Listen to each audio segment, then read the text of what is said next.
outside of our industry will see as being a fairly dull topic. But in fact, within the industry that we work in, what we see is standards all over. And it is a case of standards being really the lifeline for driving efficiencies.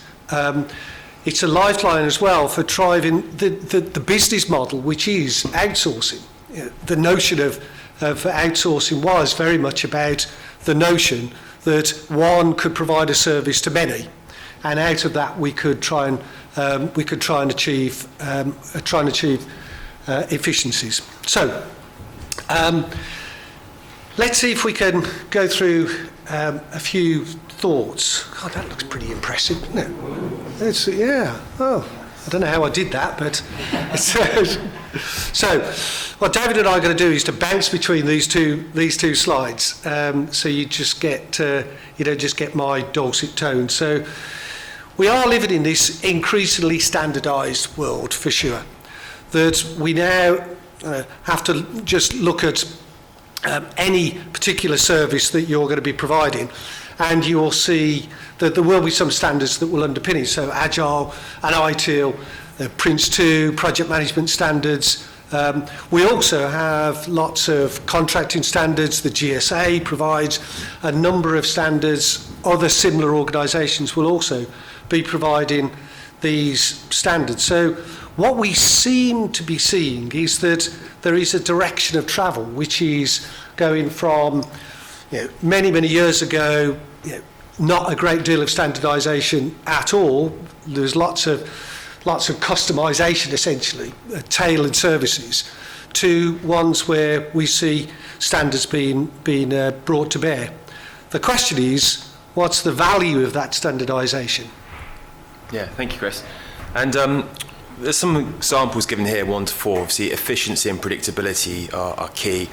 I think predictability is a really, really obvious one, but perhaps an understated one. I mean, language is a good example, right? Language is basically a standardized form of communication. I mean, everything we do, really, day to day, relies to a greater or lesser extent on standardization. It drives around that predictability insofar as if I'm going to be working with a person, a key requisite is, if I'm working internationally, is that person going to understand me? Does that person speak the same language as me? Do we have the same cultural expectations? And standardization comes into it even then at that level. It's not something we think about necessarily, but there is a kind of expectation around conduct, around language, around a process, all those sorts of things that, really, to my mind, when I think standardization, I don't think of it as this specific use case. I think of it as more human evolution. We standardize, we improve, we standardize, we improve, we standardize. Improved risk management is obviously another one, and that's largely driven, I think, by fear. So if person A, big organization, has implemented a particular cyber threat system or a particular interpretation of a law, GDPR was a great example, everyone panics about GDPR, and people looked at what were the big players doing. What can I take comfort from? Well, if John Lewis has done that, that gives me comfort that that's a well thought out position, it's a respectable organization. So a lot of it is around kind of the inertia of what other people are doing, and that kind of perceived quality that comes with that. And of course, cost effectiveness, right? I mean, there's a reason why most coffee pods are now in the shape of an espresso coffee pod, right? Because most people have machines that take Nespresso coffee pods, and so to create a different kind of standard would be costly, and it wouldn't be particularly well received because most people have the infrastructure in place, i.e. the machines, to support that particular configuration of coffee pod. So there's a few examples there that we see that happens everywhere, not just in kind of the specific use cases we're talking about. Let me just ask a question before we go any further. So we're suggesting that standardisation is on the increase. So in this room, how many people expect that their organisations are going to increase the amount of standardisation over the next 5 years, let's say? Okay. How many people think that standardisation is probably going to stay about the same? How many people think that standardisation might actually decrease? Very few people. Very few people indeed. So generally speaking, we think that yes, standardisation is going to be increasing. The trends that are influencing standardisation, it would seem, is digital transformation. That's got to be right at the very heart of it, right? Digital transformation of lots of organisations. So what we're trying to do to achieve that digital transformation is to find ways in which we can standardise our approach. Cloud computing, in order for that to work, it has to be underpinned by these standards so that people can manage that data in a standardised way. And those people, those organisations that have established themselves within the cloud computing industry, the hyperscalers so-called, clearly have a business model which is just manna from heaven, isn't it? That it's very difficult to see how that hyperscaler industry, that kind of is actually going to change over time, because smaller providers of cloud computing are always going to find that difficult to find their way into that industry. Cyber challenges. So the cyber challenges is going to create for everyone continually and increasingly the risk of people actually compromising the systems that we have. So Mark from RPC is just telling me that he's working on one at the moment where one of his clients have had this ransomware attack, and absolute catastrophe for that particular organisation. Of course, he's now trying to support them in working out what next. If we've got standards that are in place, then those standards are going to provide us with some protection against those cyber attacks. Data privacy is, of course, one that we always turn to try to, again, protect our personal data. And right at the end, AI. So you can't have any presentation today without AI being mentioned at least a few dozen times.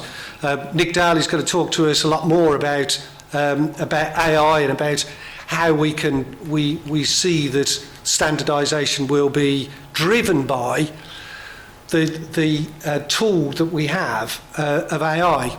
I was involved with the ISO organisation, International Standards Organisation, that's about, actually Kerry, you probably don't appreciate this, but it was about 15 years, I think, that the GSA has been involved with ISO to try to create standards. If you've ever been involved in the creation of an ISO standard, you will know that it takes years. It takes years and years and years. So the first one we did was the guidelines for outsourcing in 2010.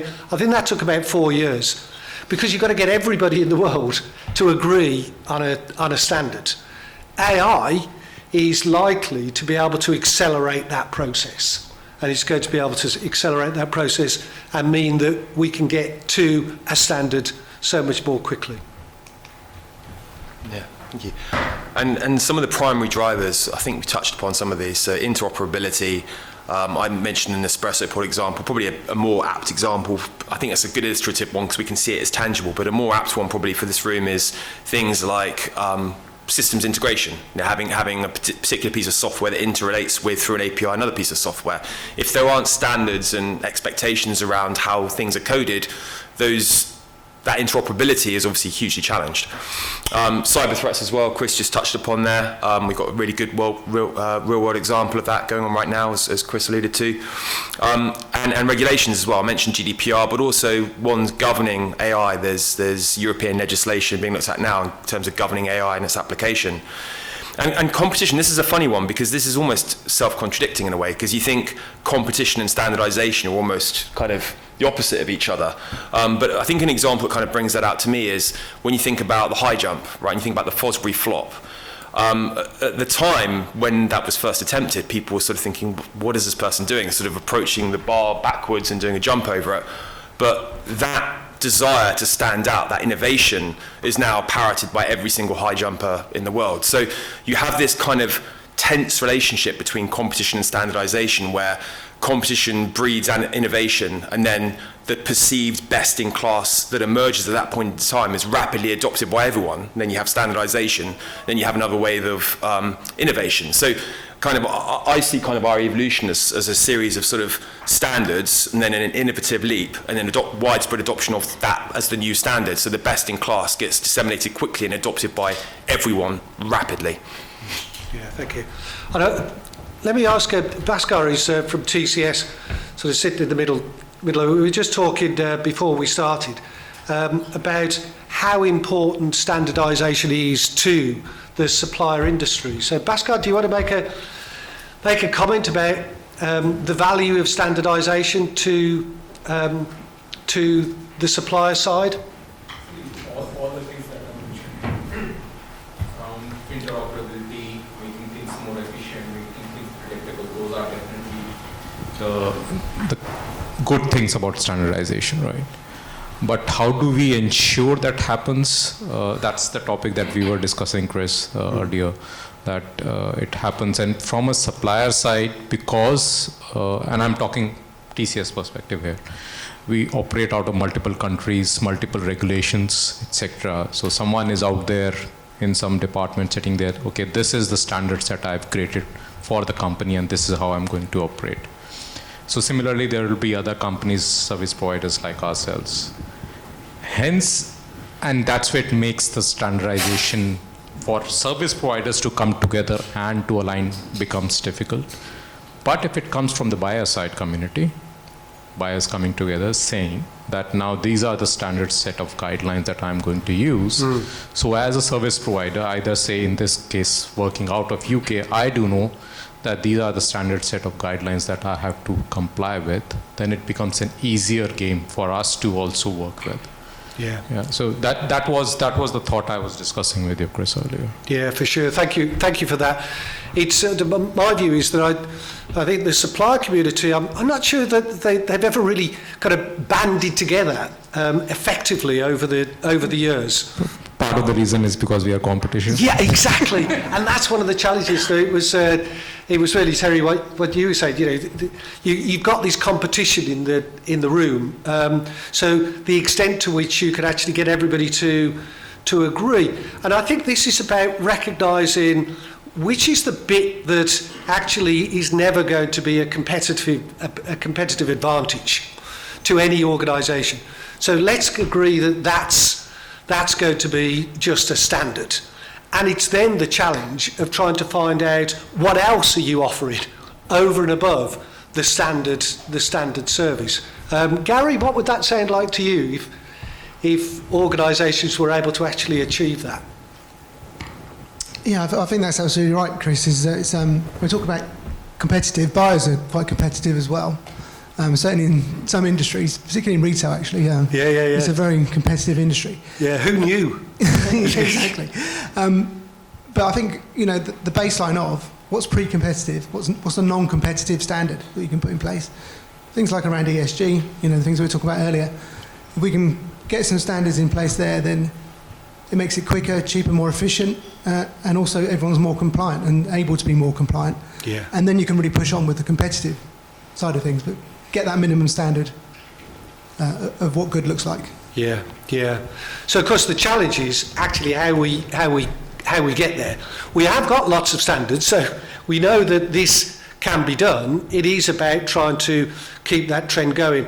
And as we said, you know, we've now got these powerful technologies that enable us to standardise. I think the most important thing for me is that those technologies that are now emerging, the AI technologies I'm thinking about in particular, are becoming very much more available. So this is not just the big organisations that have got millions of pounds to spend on their own powerful technologies. You know, stuff like ChatGPT is available pretty much to everybody. So it is about the democratisation of these high quality resources that can again drive that move towards standardisation. So what does this mean? I think what it means is that there's going to be, at least the way we see it, an increasing number of standardized inputs into business, largely assisted and aided by AI, that rapid adoption of them. But there's going to be a larger adoption of standardized inputs. And that makes the challenge of differentiating your output that much more difficult. Because if 90% of what goes into a product is your inputs and that 10% is your special sauce, if 90% of it is common with all your competitors, that 10% special sauce becomes your only USP because everyone else has adopted the best practices associated with the back office functions and all of the other 90% that doesn't constitute your raison d'etre. So that's kind of, we see there being a pressure, I think, on how you differentiate yourself in a world full of very standardized inputs. Yeah, for sure. And in terms of the challenges, and there are some, it is about trying to take advantage of the availability of standardisation within your organisations. So yes, there are standards, but actually, how is it that you can argue within your organisations for the adoption of particular standards, and then, of course, manage the cost and the complexity of those standards, because they don't just sit there; they've got to be maintained. Somebody has got to make sure that they're doing what they're supposed to be doing. And also then, as David was saying, how can we then differentiate our organisation if we are entirely focused around those standard approaches? So I think what we kind of, to sum up what we're kind of the message we'd like to impart upon you is about kind of adopting ruthlessly and aggressively and zealously standardization for things that aren't really mission specific in your raison d'etre. All of your back office functions, all of your tier 2 priority activities, the quicker you adopt the best in class standard and apply that ruthlessly, I think the better place you'll be. When it comes to obviously that special sauce, that 10% that makes your organization unique, that is something where you need to be constantly innovating to survive and making sure that what you do is clearly differentiated from your competitors.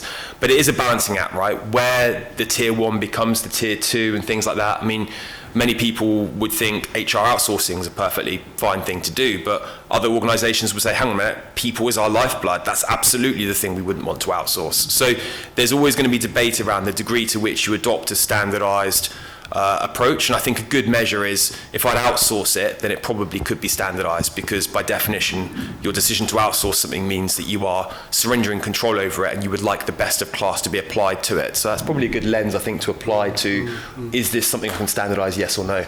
Yeah, for sure. And I've just been, over the last few months, been working with a client who's got a GBS function, a global business services function, or is it a generative business services function? Or there was all sorts of different names they were thinking about having for this particular function.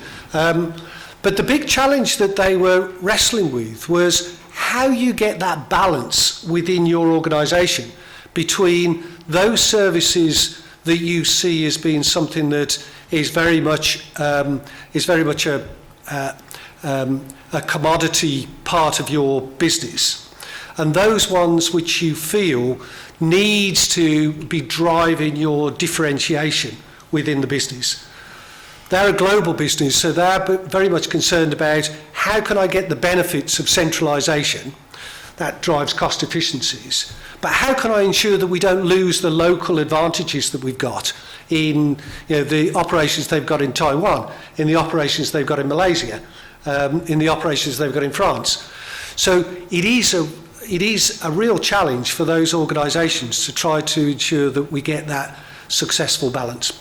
I hope that's given you some food for thought. And Hemant has got a question. Yeah. While talking about factors that promote standardization or go against standardization, right? So innovation, differentiation, competition, it's always pushing the envelope on what is the standard. Now you have AI, so now everybody has to work around what is standard. But there are certain low-tech things. What I'm holding in my hand is a plug for my laptop. This is the India plug. This is not technology that was created yesterday, right? It's been around for I don't know how many decades. But we still have, every time I travel, I have to pack an adapter for the sockets of that country. And now somebody's come out with a universal adapter, so Hurrah! yeah, exactly. So Yeah. that's standardization for you. Yeah. What according to you, are prevents these things from getting standardized? Yeah.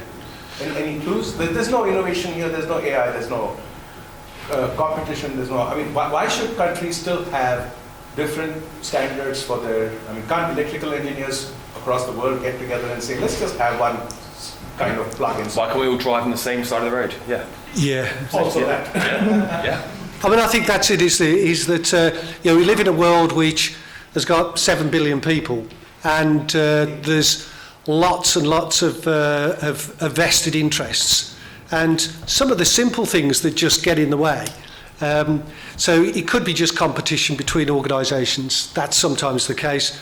But it could also be that one country has got a whole infrastructure that's based on a 3-pin round pin plug, and another country has got an infrastructure which is based on square pin plugs. So we've just got to try and live long enough to see that all this changes, Hemant. That's what we've got to try and do. It's funny because the example you gave highlights both, right? Because on the one hand, it's not standardized, but the adapter is a product of standardization. So it's kind of interesting because that very good example I think you gave highlights how standardization will be adopted to the point it's economically viable and to the point it can overcome resistance to change. And that point there was, we're not going to go and change all of our sockets because of the infrastructure involved, the sunk costs in getting it as it is, the resistance to change. So the water will kind of find another way around, which is let's have this universal adapter plug, which will work in every situation. And that is something the market will swallow because it's not going to overcome those two barriers you have with the sockets themselves. So, yeah. Thank you. Lovely. I think that's us. So thank you very much for your attention and time.